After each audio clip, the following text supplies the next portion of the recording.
Hi guys, Michelle here. Today we're going to talk about how to take an order from start to finish.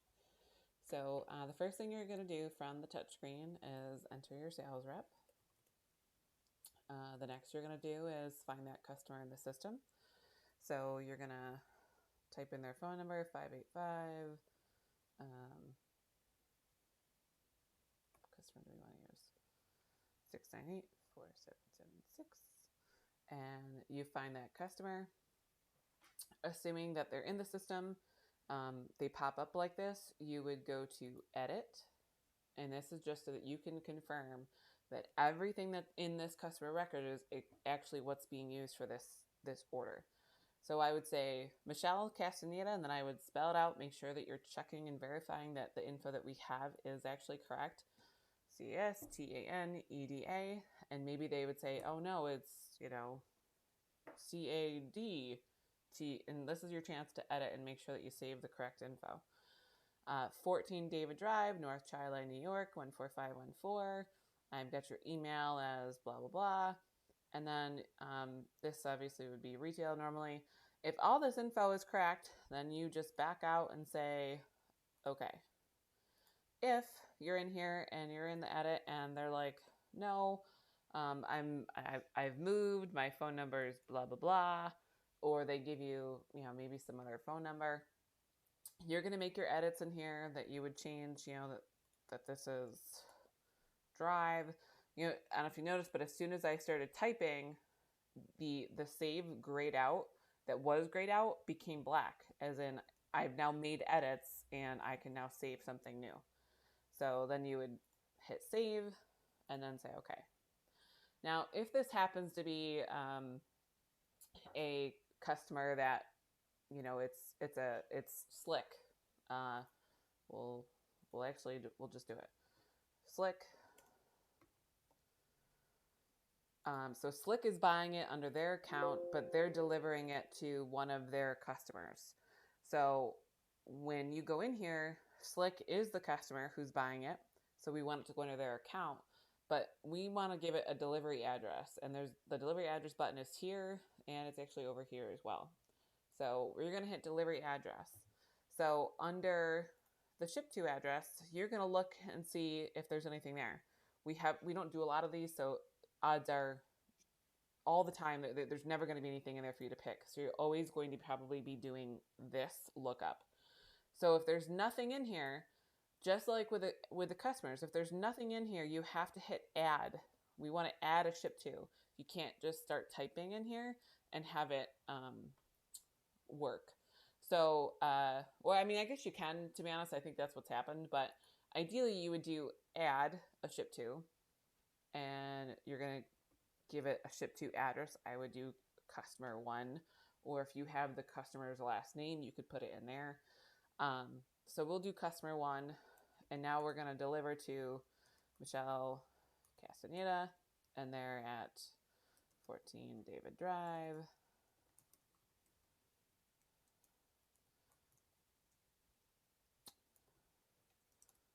It's North Chi-Line, 146. And then that's all that you need to fill out in here. You can put a phone number in here.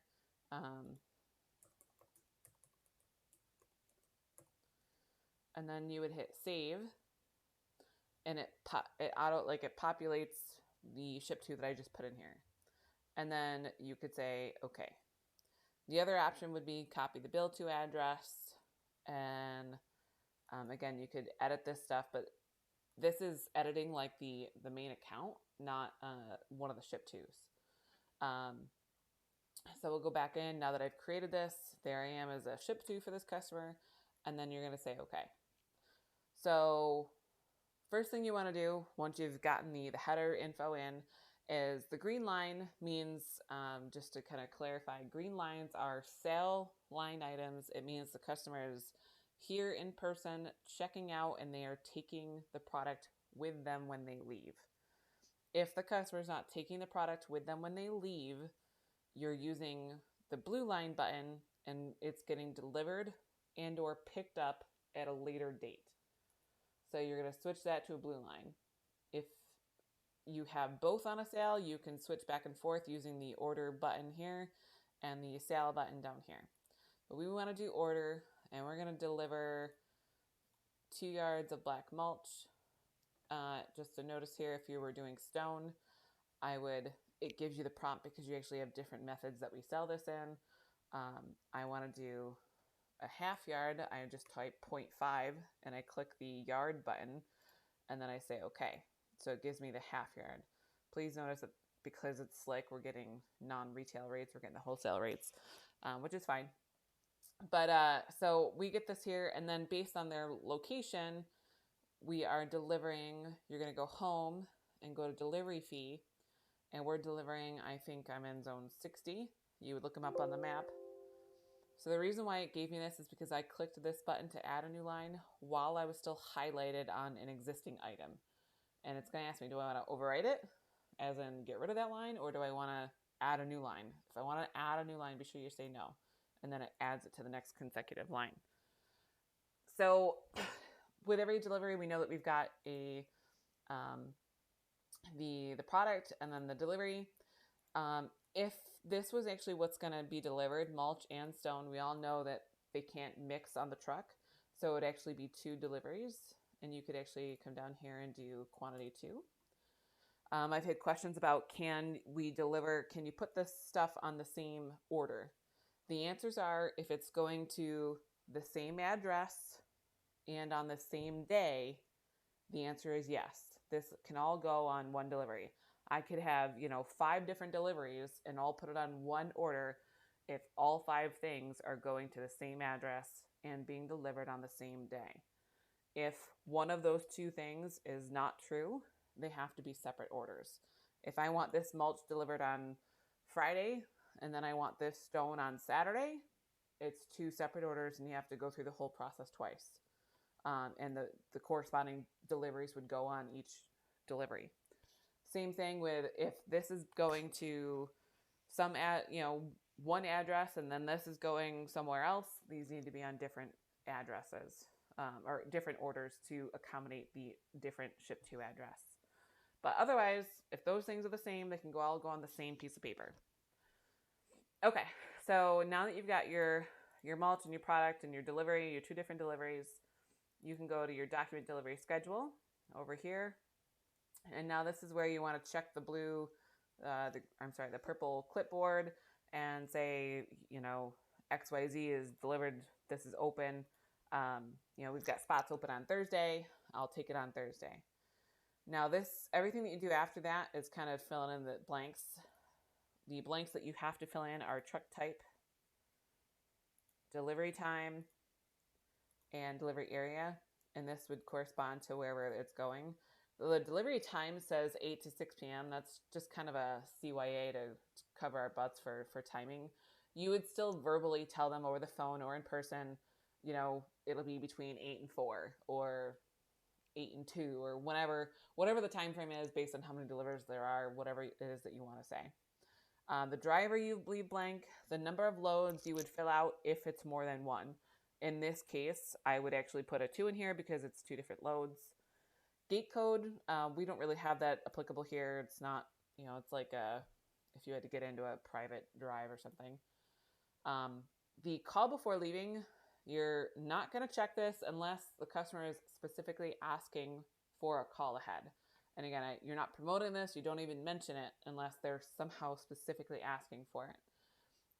The contact would be for if there's an issue when the driver goes to deliver this, like there's a car in the driveway or somehow the driver needs to get a hold of this customer and the phone number that they would reach them at is different than whatever you put in up here, you would fill this out.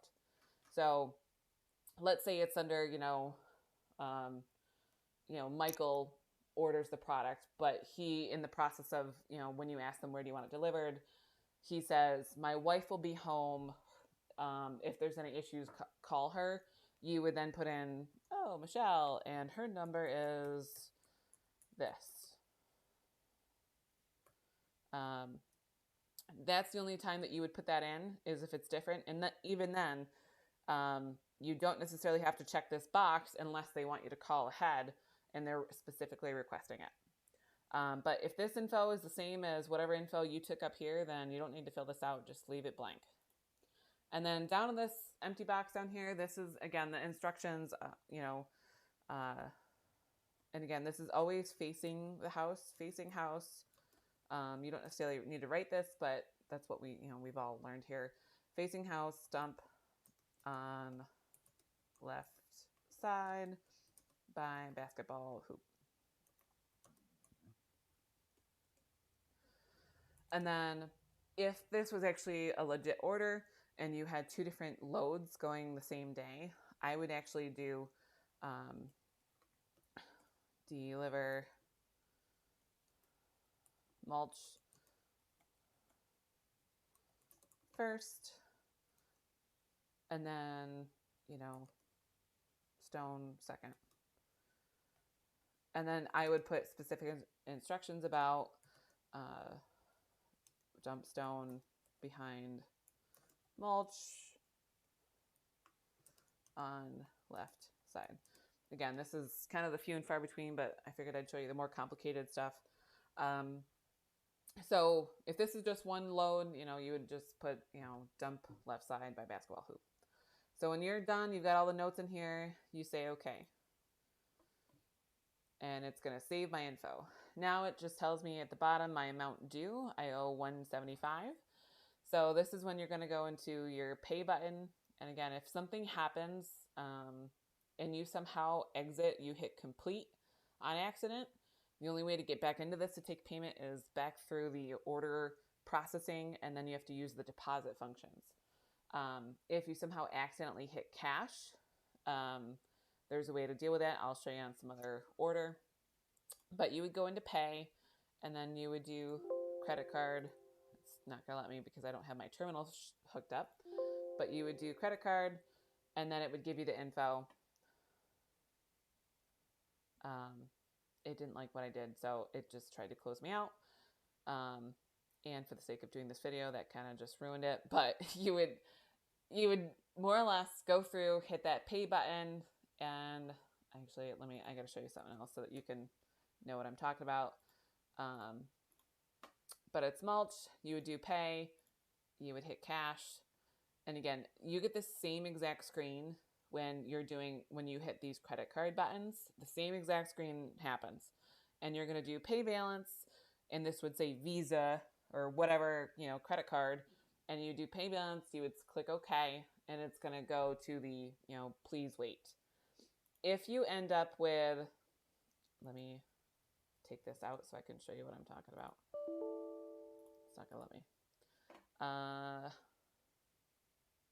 Let's void current ticket. I'm going to skip my sales rep because I want to show you what I'm talking about. If I do an order for mulch and I try to do credit card or cash, and I do pay balance, and I say okay.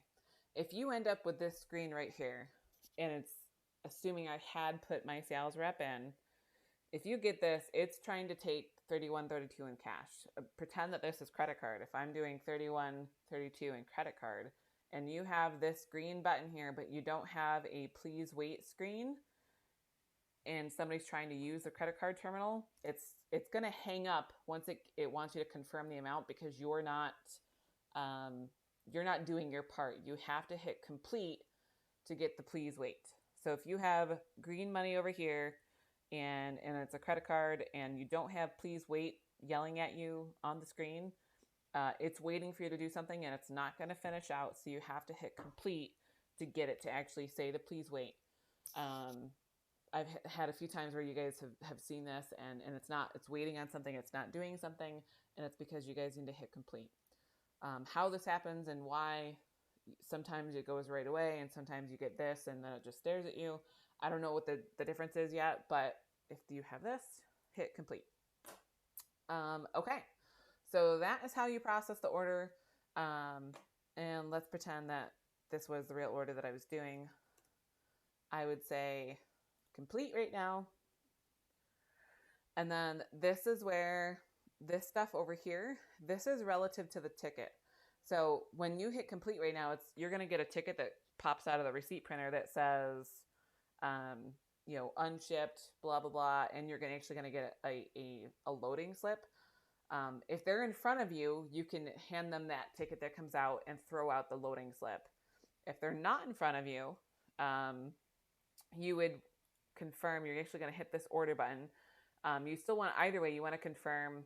I canceled out of this because we're not on the same one. Let me just show you on the other order here. Pretend this was all fluid.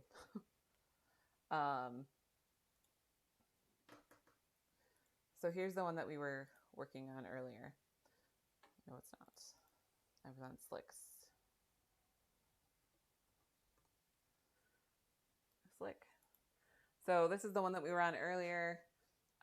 If I wanted to, pretending I had taken money on this, I would hit the order button from the screen that you just saw, and I would say, we're shipping to Michelle at 14 David Drive, blah, blah, blah. We're delivering Thursday, July 30th, facing house dump. I would repeat, regurgitate all of this to the customer, confirm that this is all correct, and then say, okay, great. I would print this to put in the back slip. And then if they weren't in front of you, you would do this order email and send this to them so that they have a copy, and you could tell that to them. And that is how you take a complete order. I know that was kind of mismatched a little bit there, but that's from start to finish how you take an order from start to finish.